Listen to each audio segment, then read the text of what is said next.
All right. So yeah, walk me through your GMAT journey. I don't know much about it.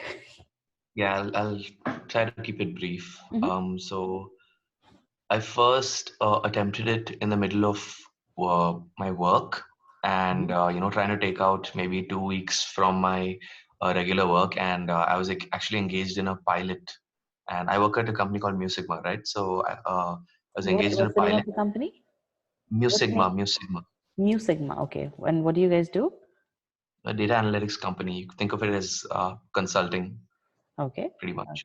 Okay. Okay. And yeah, so in the middle of that, I took out some time, couple of weeks, when I thought maybe I could give it a shot, and I ended up with a pretty low 640. Mm-hmm. And so the next step for me was to figure out a structure to my preparation, right? Mm-hmm. Mm-hmm. And I think I read up on a lot of different companies online, and I'm very picky about, okay, is this going to work? Is this not? After a lot of that and attending a couple of webinars of e-GMAT, I decided to sign up for the verbal course, right? So, so I think a couple of months later, while corresponding with Sharang as well, and using the e-GMAT verbal online course, specifically for my critical reasoning, Mm-hmm. which I was having some, let's say, I think I got a V31 in my first attempt, Mm-hmm. and yeah, purely on corresponding with Sharang plus the course, Mm-hmm. I was able to bring it up to a V37. So that even though my quant score remained unchanged at a Q47, even though Mm-hmm. I put a lot of effort in that on my own, Mm-hmm. I ended up hitting a 690 then the next time around. Mm-hmm. Now, obviously, I was still disappointed because I wanted to get at least to a 730, a minimum of 730. Mm-hmm. So, yeah, so post that, I guess it was more about figuring how to get my quant up. So, while I didn't use the e-GMAT's quant module, I took some other help for that. But overall, I guess it's about like verbal was what e-GMAT really helped me with. And quant, I took outside help. And eventually, I was able to hit my score of 730, which was, I think I improved from a 49. Q47 to 49 Mm-hmm. Yeah. and to a V40 without any other prep except e-GMAT. So it was all self-study, right? So that was the reason I wanted to. I guess I wanted to just talk to you about this because, yeah, I mean, a big thank you for the structure that's been set up there, Mm-hmm. and I mean, there's always going to be inconsistencies with the GMAT official material if you compare, but Mm-hmm. in terms of the foundational work and let's say the ABCDs of whatever we were doing, Mm-hmm. that was really invaluable for me, both from an mostly from a critical reasoning perspective, but also from a plugging in some of the gaps in terms of my sentence correction as well. Mm-hmm. Just a few gaps here and there. So I mean, they can make the difference, right? An Mm-hmm. extra point or two. So yeah, Absolutely. Okay. yeah. All right. Good. So tell me, when you got a V31, what preparation material did you use at that time, or was that just complete self-study? It And was Abhishek, can I request you to move your webcam a little bit farther away because your face is, yes, sure, perfect. sure. Yeah, yeah. All right, yeah. Go ahead. Yeah, Yeah. perfect. So it was mostly self-study. Is this fine? Yeah, perfect. This is good. Yeah, Okay. then, So yeah. it was mostly self-study. I think it was entirely self-study. I used some of the Manhattan content. I used the official content, and of course, I over-indexed on the official content in the beginning. So yeah, I learned most of my mistakes. Learned from my mistakes the hard way. Mm-hmm. So yeah, that was pretty much it. Just Manhattan the guides, and I think I referred to the critical reasoning, the Bible as well, which one is the Power Power score. Score Bible as well. And while that was good, those are very long-winded methods of trying to learn these concepts, where you don't have much interaction in terms of okay, I'm learning this and testing it out and looking at my performance as well Mm-hmm. on the go, right?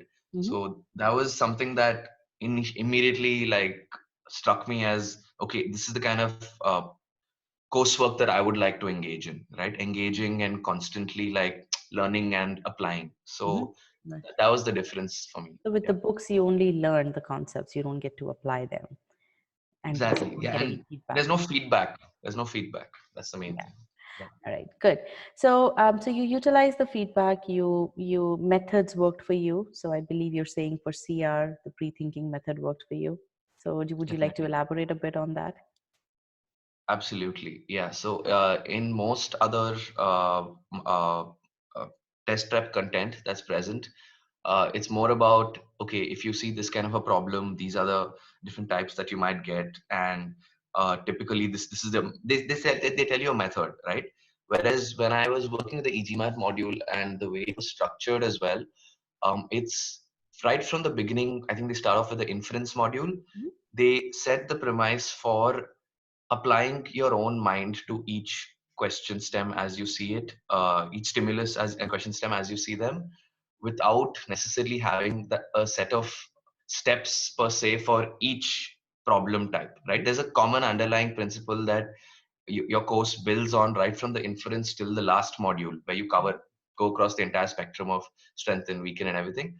And by the time I reached the end of the module, I was pleasantly surprised to realize that all the steps that we were taught in the initial modules cumulatively had an effect on me finally being able to pre-think, which was nothing but looking at a stimulus in a question stem and thinking about the possibilities of what could the answer be, what could be the other side of the argument that they are talking about, Mhm. without necessarily looking at the answer choices. Mhm. So there's less of a bias, there's more of a confidence in your own ability, and you just feel more in control of the question when you're looking at the answers. So Okay. that's pretty much sums it up for me. Very well summarized, I would say. And I guess the best part about what you just mentioned was that you didn't find any of the initial part laborious. You didn't find that, okay, why do I have to go through all of this? I mean, everything made Yeah, sense to you and you persevered through it, and you realize the returns of that by the time you reach the end of the course. And that's why we say that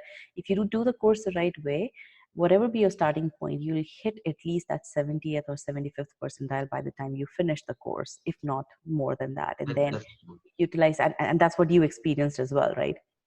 Yep, All right, absolutely. good. I'm Yeah. really glad to hear that. Now, what was the thing with a sentence correction? Sentence correction, where were you at when you started preparing using the GMAT course? So I was actually speaking with sentence correction. I think I was pretty good to begin Mm-hmm. with, in the sense that maybe a bit of arrogance is what set me back on getting a higher score in my first attempt. Mm-hmm. But in my second attempt, I think I was at a V40 level on my sentence correction, Okay, good. and it was just my SC and CR that really, and CR especially, that really dragged me down. Mm-hmm. But for me, sentence correction is more about being certain that I will hit that V40 level again, Mm-hmm. without any doubt.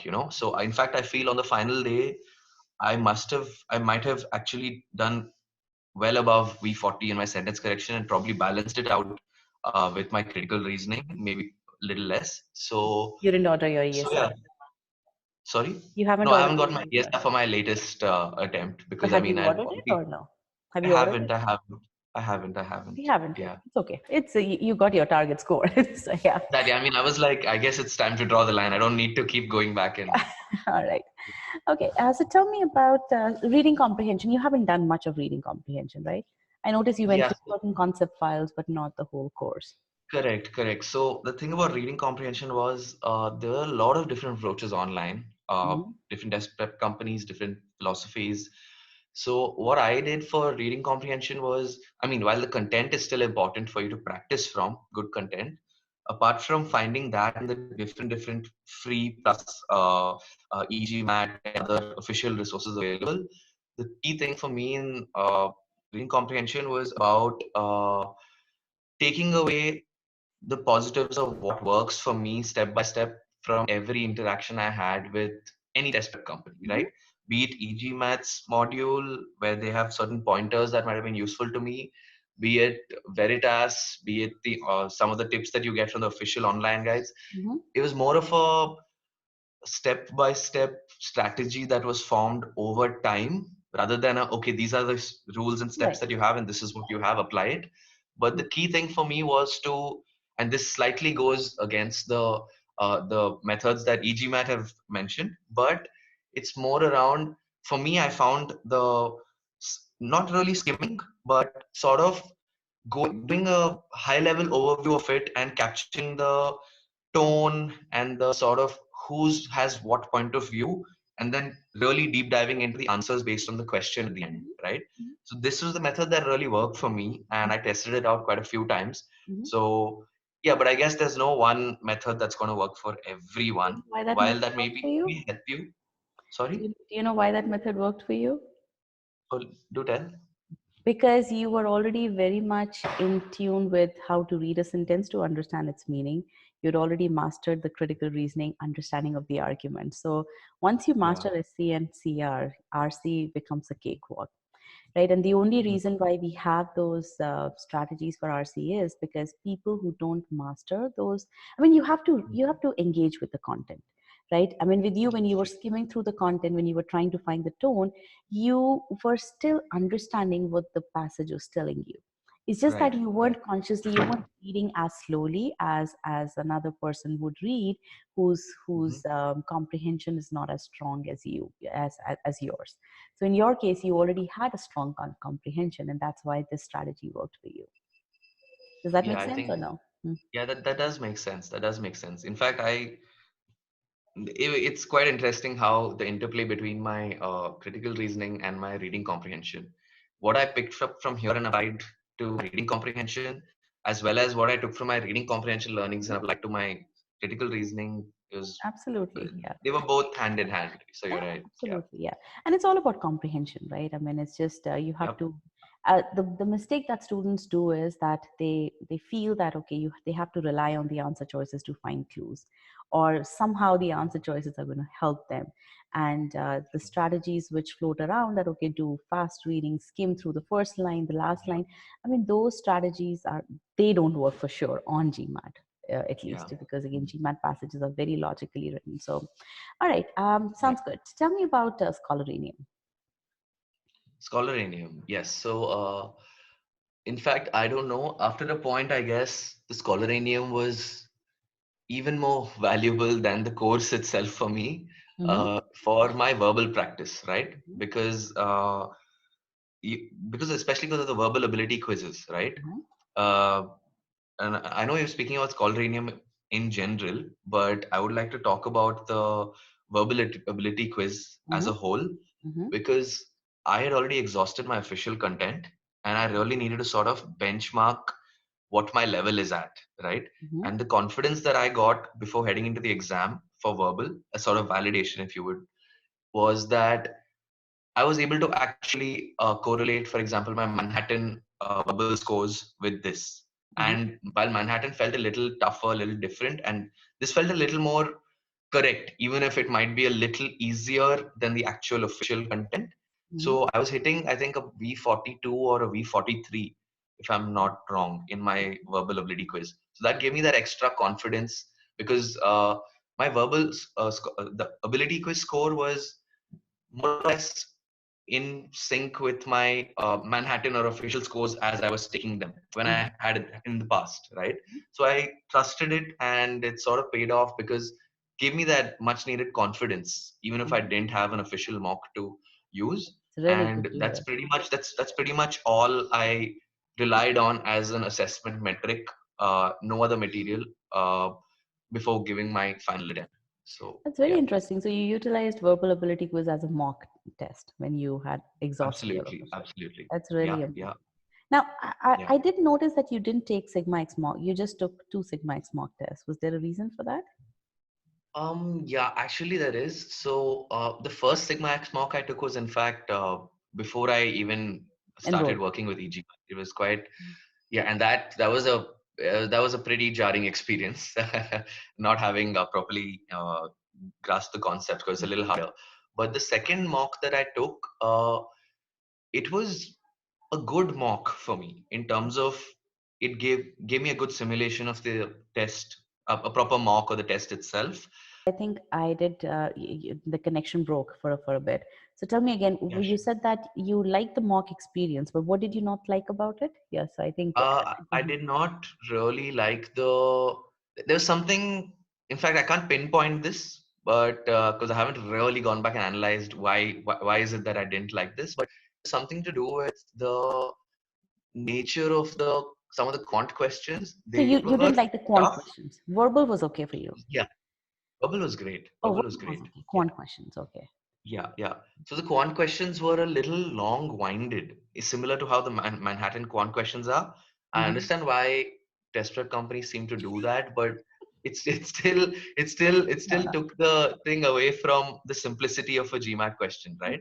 right. So my strategy was more along, let me use the verbal module as a verbal ability quiz as a this thing here, and for quant, let me take up a official set of 31 questions, right, Okay. from whatever resource I have, especially like a extra questions, that 104 official test prep questions, and Which ones are simulate. these? Are these the ones from Advanced Quant book? No, not the advanced quant book. In fact, these are from the GMAT prep official practice questions. Okay, okay. Yeah. Are So these that new they or were. are these the old ones? Are these the question banks? I'm not aware of what you mentioned by the question bank, but this is not the official guide content. It's none of that. Hmm. It's just this extra questions which appear on the same portal as your mock portal, Mock. Okay, right? got On it, top. got it. Yeah, Exactly. these Yeah. are the question banks. So yeah. So setting up a mock of like 14 problem solving, I mean 14 data sufficiency and Okay. 16 problem solving questions Mm-hmm. with a split of difficulty as you would based on your level was much more effective for me, because Got it. if I was making a maximum of 3 mistakes, I knew I was closer to a 50 level, right? Pretty Got close. got it. Similarly, yeah, that's the metric I used for my practice. So typically I used to start with the quant, take the usual break, and then do the verbal ability quiz of e-GMAT. Got So it. that Got worked it. really well. So we'll take your feedback for the quant mock. Yeah. Sure. So I Yeah. do understand that our quant mocks are a little bit on the more Yeah. difficult side. We do need to balance that out. But despite that, within plus or minus 2 points is what the mock Mhm. predicts. Yeah. So I Yeah. think we are okay from that standpoint, but I do understand that it can bring the Yeah. morale down. So yeah. So thank you for that feedback. Any other feedback that you'd like to give us from the standpoint of the course, Scholaranium, or onboarding, or whatever? Yeah. I think onboarding was pretty smooth and very tailored to each person's, like, strengths and weaknesses or requirements. What were the other metrics parameters you just mentioned? Just coursework, content wise, did you feel, Okay, okay. yeah. Yeah, so coursework, I think, I mean, since I've seen you operate as a product centric company as well, right? So I haven't come across any other material or platform in my experience, Hmm. uh, which was so comprehensive and yet basic and progressive, right? Taking up the levels. So kudos for that. But and coming to there's only one aspect that would actually I would actually really love if e-GMAT could introduce, because people could really benefit from this. It's that the initial Scholaranium, right? There's only a limited set of questions which you can access in when you just buy the verbal online, right? And I mean by when I interacted with Sharang, he told me to first solve a bunch of easy questions of a certain type, and then move on to the higher difficulty ones, and then eventually you'll have enough of your practice done and do an overall assessment, right? The problem was that at that level you don't unlock enough questions of Scholaranium to do that kind of a in-depth assessment as you are doing your course. Hmm. So that was the only thing. There was a lack of questions for me to actually implement the strategy that was suggested to do my course. So I had to resort to other methods. Okay. So, but as you unlock the questions later on, when you, for example, when I was giving the Sigma X second mock, right, that gave me a lot more questions, Hmm. and that helped. But it would be invaluable for any student preparing if just additional questions could be added in that same Scholaranium environment as you are preparing to actually implement those strategies that you learn, to give you enough like breathing space to apply them. Okay. So yeah. We'll definitely take that suggestion. Yes. All right. Yeah. So let's talk about what comes next for you. Yeah. Yeah. Yeah. So it's something that I'm actually taking my time with, as opposed to most people I see around me who are just, it's time to go, got to apply and get in. Mhm. So for me, What's your um, background? I have no idea about my your. background, yeah. So I did my mechanical engineering in a college in Bangalore called Pessit. Mm-hmm. And then I went straight into Musigma, which is Mm-hmm. a data analytics company that's based in Chicago. And I've been working out of the Bangalore office for about 4 years. And I quit about, in fact, yeah, this is something that I hadn't mentioned yet to you, but I quit about 5 months ago. Mm-hmm. And so the prep that I've had has been completely focused on getting the GMAT score. Mm-hmm. And I felt it was okay because I can always justify the gap that I've taken for any applications with some help from the people who are helping you with admissions. So I thought it was imperative to get that score there and to not waste any more time because work was pretty hectic. It was like scaling up an engagement in Europe and like travel and all of that. So there was just not enough room for me to make personally, while other people might have found it a nice challenge to balance all of it. Mm-hmm. So that's my background, and since I quit, I've been thinking about what are the ways in which I can improve my profile Mm-hmm. for a round one application for either Jan 2021 or for the next year, that is September 2021. Mm-hmm. Because by the time it was already round two or round three for most colleges Mm-hmm. for me to apply this time around, right? So I mean that's where I come from. Any thoughts on that? Mm-hmm. Or What do you like doing? I like engaging. I like, but typically, can you narrow that down a little? Yeah, what do you like doing in your profession? So when you said that, so you work with this company. What was your primary job there? Yeah, so I was engaging with the clients and sort of leading the team in the engagement on. So responsibilities would include running a pilot and converting that into a retainer, scaling up the engagement What does across scaling up geography, engagement means? growing the engagement both in terms of number of people working on it as well as the revenue being brought in for the company and the diversity of problems that we are engaging with the client in and different functions as well. So were you doing consulting, or was your job really to get customers for your company? So I was the one who worked on the initial problem space and charting out how we can work with this company in general, right? So you So were more like a functionally, I was sales team. no. I was working on the pitch as well as the execution of the project as well, Okay. leading that as the team lead, and right down to the nitty gritties of the data analytics and the development of a web app and things like that. But then my role was also multifaceted. Number one was this is what I was doing, and number two was I actually flew down to the on-site headquarters of this company and sort of marketed this problem that we had solved or were coming to the completion of solving, Mm. as well as scoping out new engagements. So it was sort of consulting plus sales. It was a blend of both. Okay. So What do you yeah, enjoy doing? I enjoy interacting with the clients and really translating the supposed business need to the actual business need which we identify and Yeah.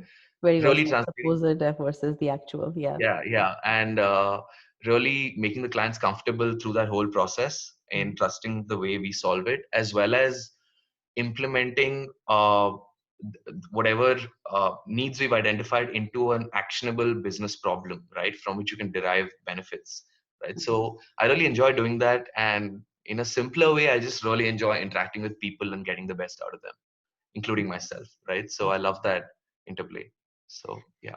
So how did you grow through these 4 years? Again, the reason Through I'm these. asking these questions is that if you do have a solid growth in your career so far, then you can actually give a solid application as well, right? Mhm. But if I feel that, or if you feel that, okay, it's not been as steady a growth, or you can't really tout that growth as a whole lot in your applications, then that means you need a little bit more experience, right? Oh, So yeah. I understand what you're saying. Yeah.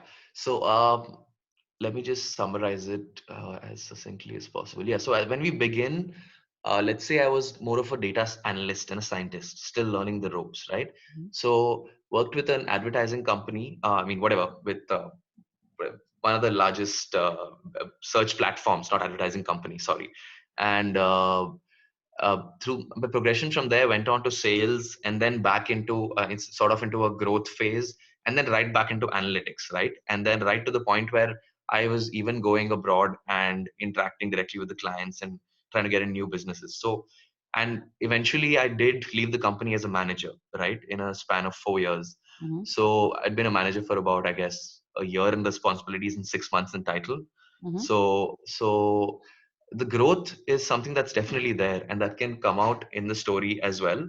But in terms of my overall profile, uh, there was one aspect of it that I really wanted to work on, which was my social impact and the kind of work that I do parallelly in tune with my professional life as well, right? So there's a lot of stuff that I've been meaning to do, and that I just haven't found the time to. Like that, I have the intent to actually do this and not just fill it in as a checkbox on my profile, right?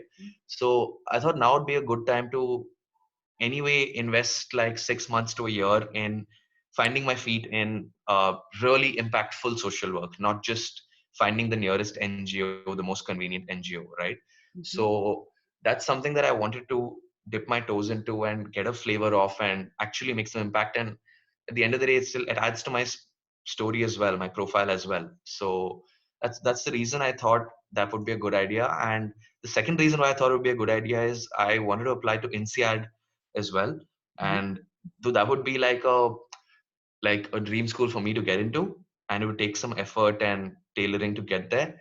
That's something I have my heart set on. So I'm looking at how I can really make my story stand out in terms of that application. So Okay. yeah.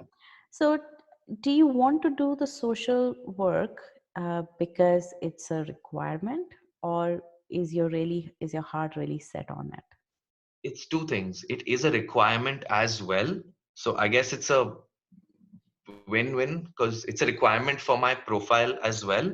Because if I really want to stand out, apart from the my bracket that I come from, which is the most uh, sort of, I mean, whatever, the most populated bracket, the No, male no, IT and no, no, no. You're not. Indian. And, No, you're not a typical IT guy. So Mhm. you don't come from that most represented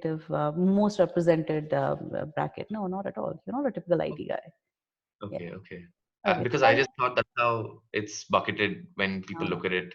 No, Okay. you're not. No, you're not a typical IT guy because the kind of accomplishments that you're talking about, they are Mhm. not typical IT type accomplishments. I mean, yeah. So I don't think that's a problem for you, and that's why I want to understand why is it that you want to go. The thing is, what you've just mentioned is that you again. Here's how I would see it. Yeah, The yeah. first 4 years, you worked in a position, you had a good career progression. You were working with the clients to identify what their problems are. You were trying to solve those problems, bringing in business, and you had a very good growth there. Then, Yeah. for 5 months, you took off and you invested in working on your GMAT, which, by Yeah. the way, is a red flag. I would say that, Definitely. Yeah. right? Because this is supposed to be done part time with this is supposed to be done with your full time job, right? Correct. Well, so again, you did that. Now you are going into an NGO sector, completely Mhm. different from what you've been doing, and you want to invest, let's say, a year on it, and then you want to go Mhm. into your MBA. So the Yeah. progression, in my opinion, again, as I see as an outsider, is doesn't seem to be that logical. Mm. To me, it seems like because you can't handle multiple things at the same time, that's why you do one thing, then you do the second thing, and then you do the third thing, No, right? that's So that's that's definitely something that I'm aware of. Yeah, okay. I'll have to sort of find the right answers to those questions as You well. will need to, yeah. Again, Yeah.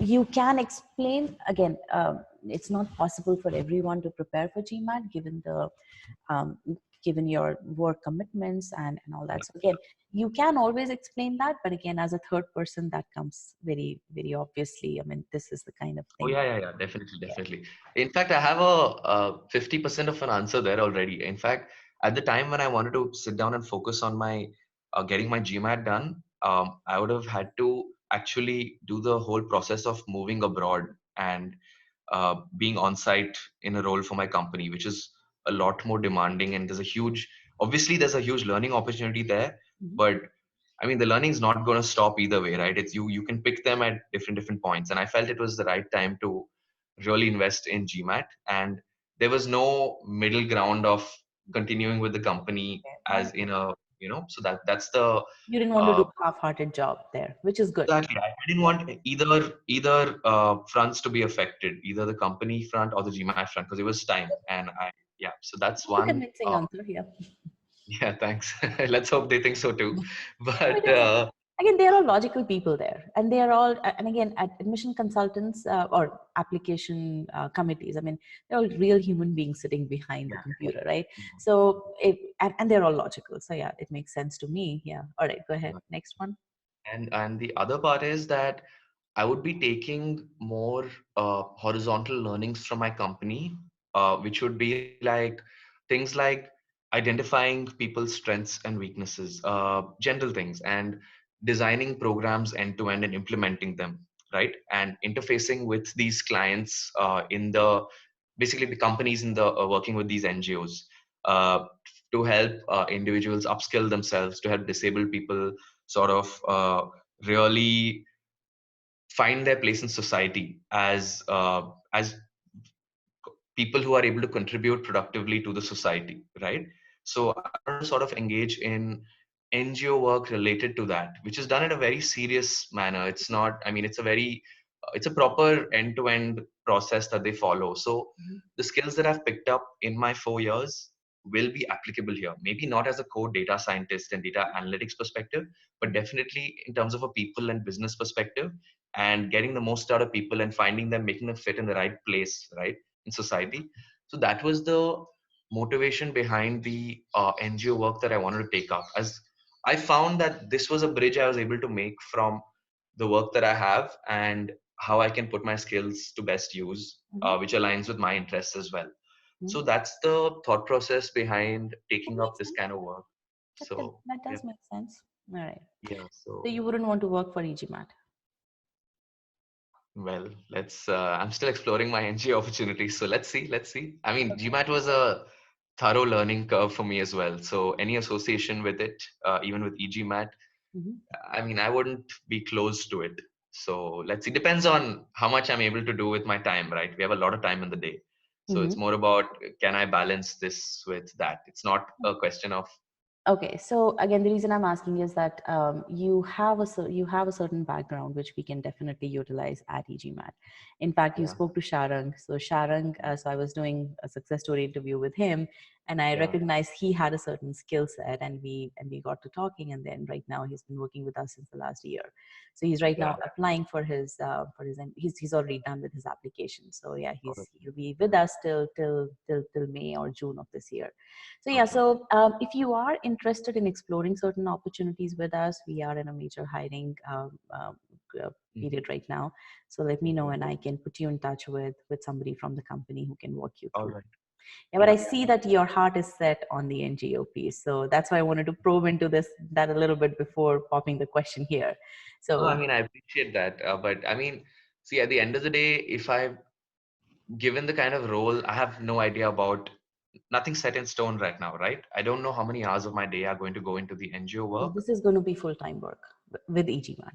with e-GMAT. Yeah, All with right. GMAT is Perfect. going to be full-time work. And again, we have opportunities in sales department. We have opportunities as a GMAT strategy counselor, kind of what you went through with Sharang. And again, Correct. you've seen the amount of data that we collect. So there's a whole lot Yeah. of opportunity with how many team, how large of a team did you manage? Uh, it was anywhere between 4 to 16 people, Okay. depending on the different times I was And working with. were you responsible for their work assignment, their training and everything end to end? Yes, yes, yes. The training programs, the split up of work, the division and allocation, yeah, Okay. and So seeing yeah, that so they cross. right now we are actually looking for director level positions as well, and we are looking for people who have managed teams and who have managed work processes. So yeah, Yeah, so yeah. there's a lot of. In fact, I'm working on my job portal right now, so right before this call. So again, if you, what I would say is, be, as we make the job portal go live, I'll send you the link for that.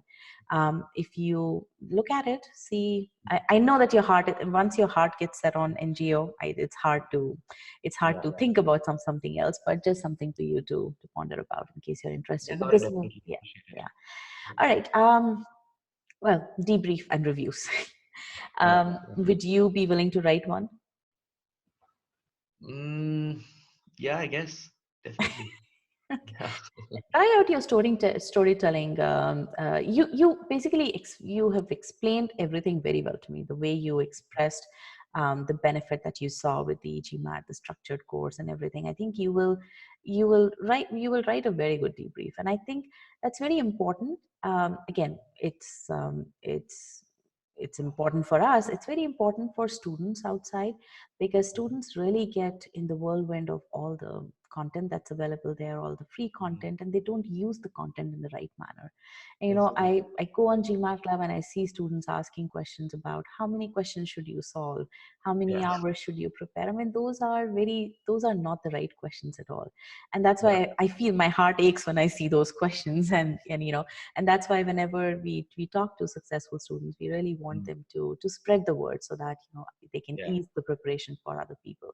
So so I would really want you to write the debrief and also put in the review. All right. So and when you are ready to, if your debrief gets 10 kudos, we'll share with you the Applicant Lab coupon code with you, so you can All utilize. right. So are you aware of Applicant Lab, or? I'm not aware. No, I'm not okay. aware. So Applicant Lab is actually when you're ready to apply for the colleges, which is going to be next year or year after next. It's an online. I would say the way e-GMAT is for GMAT prep, Applicant Lab is for MBA applications. Got it. So that should really help you get started with preparing your application. It helps you brainstorm your thoughts and your profile, and then it gives you based on the colleges that you want to apply to. It Got it. breaks down the essay prompts, and then it matches what your profile, the pointers from your profile with the essays there. So that's a very good place to start with. And given your expression, I think you wouldn't need any other application consultant. I mean, given your command over English, given your expression, the way you structure your thoughts, I think with the Applicant Lab you should be set. So Okay. I would Yeah. say, I mean, and whenever you're ready to apply, even if it's next year, just write to me. So I would say do that investment right now, write a debrief, get 10 kudos, and then Got it. utilize this as a storytelling experience, which you will anyway need for your Yeah. application. And then write to me next year, and I'll share the Applicant Lab code with you. Okay, sure. That sounds good. Yeah. All right. So it was wonderful talking to you, Abhishek. Anything else? Likewise, I'm just thinking about if you were in my position, and I think you're on the same page as me. If you had the opportunity of working with e-GMAT, right, where you have the chance to like really work with the company and do bigger things with them as well, and do something that your heart is set on and that adds to your story. Which one would be a better story to tell See, for your MBA profile? I would say both stories are good to tell. There's nothing. See, if you are a hardworking individual, Mhm. if you have the right skill set, if you can make a difference, right? Mm. That's what matters. Now, whether that difference is in the NGO sector, whether that difference is in with a startup, doesn't Mhm. matter. So it's really the output that you produce.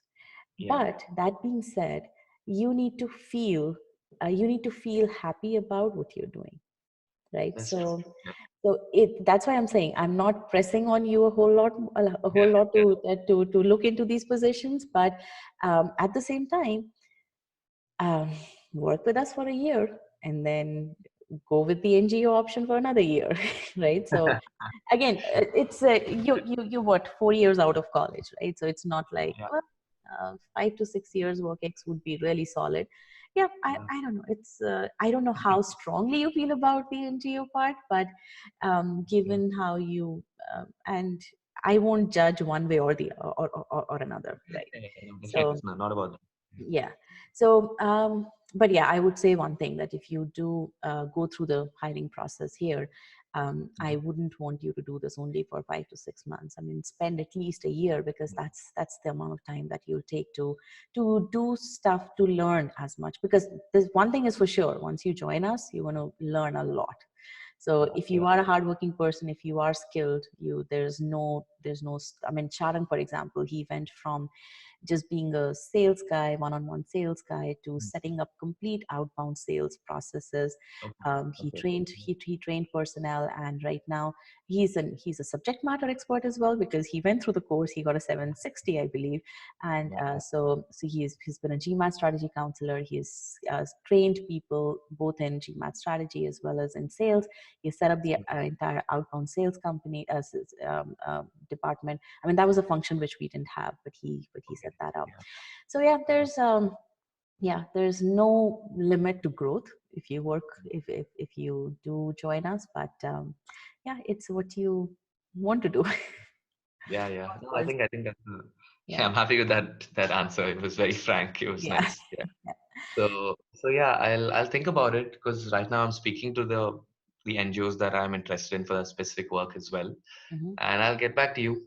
I just had one last question, which was around, I have, and this is very black and white to me, I think. So if I'm applying to INSEAD in round 3 versus INSEAD in round 1, Doesn't matter. Wouldn't matter? It's just Doesn't about your profile at the time. Yeah. People talk about like the diversity, and people from your this thing might have already applied. Doesn't matter. See, if your profile stands out, they want good people. See, there are certain, if you think about it, as I said, the application committee is composed of human beings, right? These are not robots working to fill in the seats. So put yourself in their shoes. If they are in round 3, that means they are still waiting for people. They're still looking for good people. If you are a good person, they'll get you. Now, again, it may so happen that there is definitely that diversity part which plays a role. Let's say if you were they had this quota of Indian people, Indian guys, for example, and there's this another woman who has applied, who has similar profile as yours, then they may choose her, right? So again, it all depends on who you're competing with, but just because it's round 3 doesn't mean that you shouldn't apply for it. I would say one more thing. If you are applying in round 3, I would say try to increase your GMAT score beyond 730. Okay. Yeah. That's another thing. And I would say, regardless of which round you apply to, you have a 730, you can easily push it to 760. Yeah, that's true. But Yeah. I mean, if you have time right now, right? I mean, you're not in a full-time job, Sharan actually did that. He had a 740, I think. No, has he? I don't remember whether he's taken his GMAT or not, but it's going to help you to get scholarships. So he got admits, but he said, okay, I'm going to take the GMAT again so that I can get scholarships as well. So I'm not sure where he's at right now. Investment, I guess. That's a pretty good return on your investment if you do get that. Absolutely. So I would say you have the time right now. Order your ESR, figure out where you faltered. You have questions in Scholaranium. Yes, right? You still have questions in Scholaranium. Yeah, they're still available. I just have to renew the subscription. Yeah. Yeah. So do that. I think that would be really good. Yeah.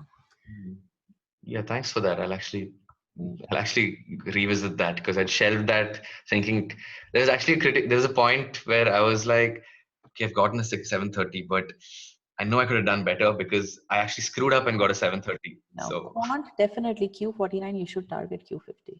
Definitely. Yeah, absolutely. That was really not happy with that, but I was also so relieved that I got my 730 You that should still be relieved. You have a 730. There's nothing to lose, right? you're right. I think that's one of the biggest things in a GMAT exam, the feeling of nothing to lose when you're actually giving it, and that elevates your score. So yeah. So I All would right, yeah. spend 2 weeks to spend 2 weeks on it, figure out where you want to focus, and definitely order your ESR. Okay. All right. I'll do that. All right, Abhishek, but definitely write my debrief and review. So I will. Don't push that off. All right. I will. So, and our job portal will go live on this Friday. So I'll send you the link to that. All right. Thank you so Okay. much. And Yeah, think about it. Yeah. I will. I will. All right. Okay. Okay. All right. Have a good Thanks, night. Abhishek. Wonderful talking to you. Bye bye.